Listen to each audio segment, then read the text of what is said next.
Quem foi William Carey? William Carey nasceu em uma família pobre em 1761, perto de Northampton, na Inglaterra. Seu pai era um tecelão que trabalhava em casa em uma máquina de tear. Durante a infância, Carey teve uma vida normal, marcado por simplicidade e, eventualmente, tinha problemas alérgicos que o impediam de realizar seu desejo de trabalhar como jardineiro. Quando bem jovem, aos 16 anos, não podendo mexer com flores, iniciou como aprendiz de sapateiro. Carey ficou nessa profissão até os 28 anos de idade.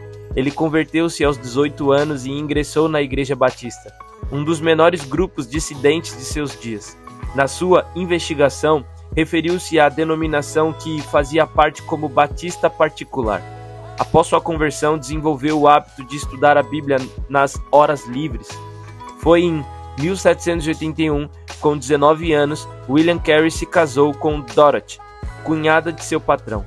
Dorothy era 5 anos mais velha do que Carey, não sabia ler e logo revelou um temperamento muito difícil.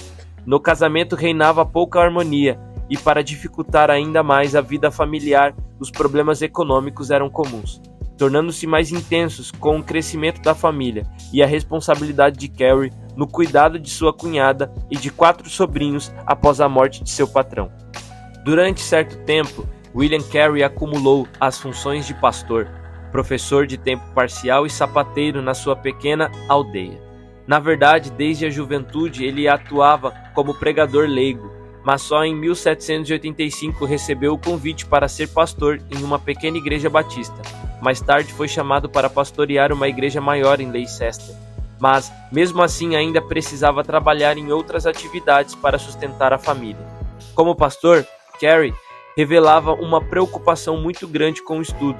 Quem chegasse em sua humilde casa, caracterizada pelas lindas flores que ele mesmo cultivava, sempre encontraria com um livro. Foi durante seus anos de pastoreado, marcado especialmente pela leitura, que Carey passou a desenvolver sua visão missionária, concluindo, para a surpresa da igreja e dos ministros cristãos de seus dias, que a evangelização do mundo era a principal responsabilidade da noiva de Cristo.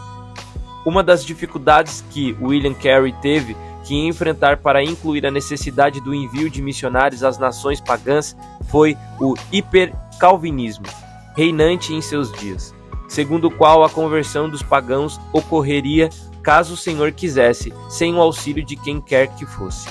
Foi para quebrar essa mentalidade que o pai das missões modernas escreveu um tratado intitulado Uma Investigação sobre o Dever dos Cristãos de Empregarem Meios para a Conversão dos Pagãos.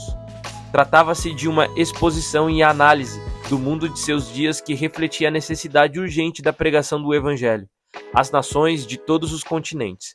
Neste tratado, Carey também expunha argumentos lógicos e teológicos, apresentando-os como fundamentos para o envio de missionários aos pagãos, frisando especialmente que o reino de Cristo tem que ser proclamado em toda a terra.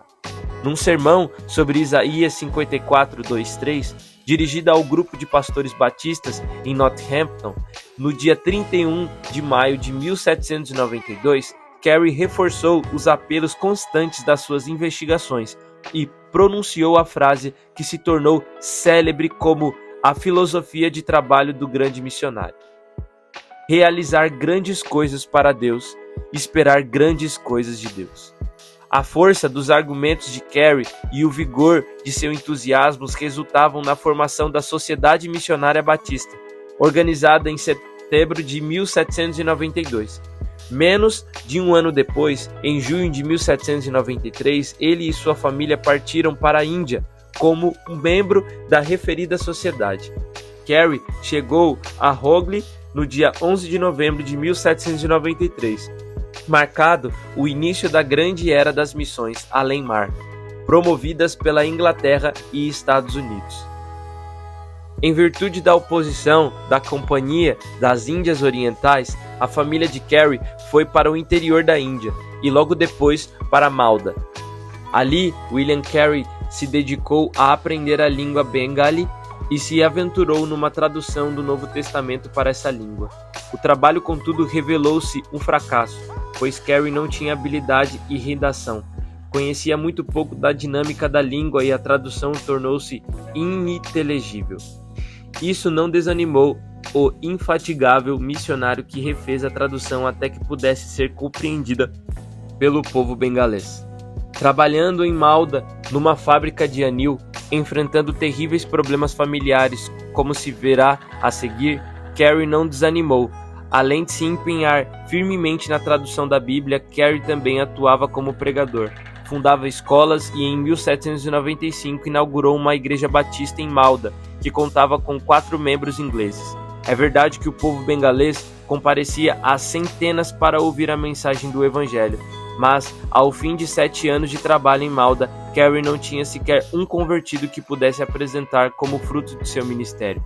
Em 1800, William Carey deixou Malda e transferiu-se para Serepore, um território dinamarquês perto de Calcutá. Ali, ele permaneceu até o fim de sua vida, ao lado de Josué Marshman e William Ward. Carey passou a viver um tempo maravilhoso de trabalho em equipe marcado por oração, respeito mútuo e cooperação, e compromisso sério com uma obra do Senhor. A evangelização era também uma parte importante do trabalho, e um ano após o outro, estabelecendo a missão de Deus, os missionários se alegraram com o primeiro convertido. No ano seguinte houve mais convertidos, mas de modo geral a evangelização progrediu lentamente. Cerca do ano de 1818, depois de 25 anos de missões batistas na Índia, havia mais ou menos 600 convertidos, batizados e mais alguns milhares que compareciam às aulas e cultos. Dorothy Carey morreu em 1807 e 6 meses depois do seu sepultamento, o viúvo se casou com Charlotte. O casamento foi feliz e durou até 1821, quando Charlotte morreu. Durante esse tempo de convivência, o casal dedicou-se ao trabalho de tradução, pois Charlotte tinha grande habilidade linguística. Após sua morte, Carey, aos 62 anos de idade, se casou com Grace, 17 anos mais jovem do que ele, e que demonstrou-se extremamente solícita no cuidado do marido, que passara a ter frequentes problemas de saúde. William Carey teve que enfrentar muitos problemas e adversidades em sua carreira. Para realizar seu alvo de evangelização dos pagãos, foi a sua própria igreja que teve que cuidar de sua saúde. Reinava em seu tempo a ideia de que a grande comissão não se aplicava aos cristãos em geral, mas exclusivamente aos apóstolos diante de quem o Senhor ressurreto o enunciou. Esse pensamento estava fortemente anunciado a uma teologia hipercalvinista que tirava à igreja o dever de anunciar as boas novas aos perdidos das nações distantes. Conta-se que quando o jovem pastor apresentou a sua ideia revolucionária para a época e para a igreja, os ministros lhe disseram: "Jovem, sente-se, quando Deus quiser converter os pagãos, ele o fará sem a sua ajuda ou a minha." Na sua investigação, Carey reagiu contra essas ideias, realçou o dever da igreja evangelizar os povos e disse que se a grande comissão se restringisse aos apóstolos, então a ordem de batizar também estaria restringida a eles.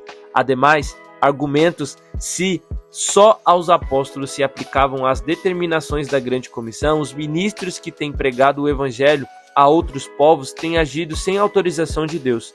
Para tanto, e a perseverança e presença constante de Cristo prometida na grande comissão também não se aplica a ninguém além dos ouvintes originais. A obra de Deus não carece necessariamente de ministros que apresentem os padrões da grandeza que o mundo exalta. Carey era apenas um pobre sapateiro, com muitas limitações notáveis oriundas de problemas familiares e até mesmo carentes de certos dotes intelectuais. Foi ele, contudo, que deu o impulso inicial ao grande século das missões transculturais, tornando-se famoso em todo o mundo e influenciando vidas até os dias modernos. É possível, através da vida de William Carey, deslumbrar e vislumbrar a seguinte verdade: o trabalho do Senhor muitas vezes revela-se lento e tardio em frutificar. Todo homem de Deus deveria atentar para este fato e não nutrir no coração a danosa tendência de se comparar com outros, que aparentemente têm tido mais sucesso no ministério. nem se sentir frustrado em expectativas muitas vezes vaidosas de ver multidões diante de si, sedentas por ouvi-lo. A história das missões e, especificamente, a vida de William Carey mostra que, muitas vezes, o plano de Deus na obra missionária não é a conversão numerosa dos ouvintes, mas o fortalecimento da fidelidade dos pregadores. Muitas vezes, o campo de trabalho de Deus é o seu próprio servo.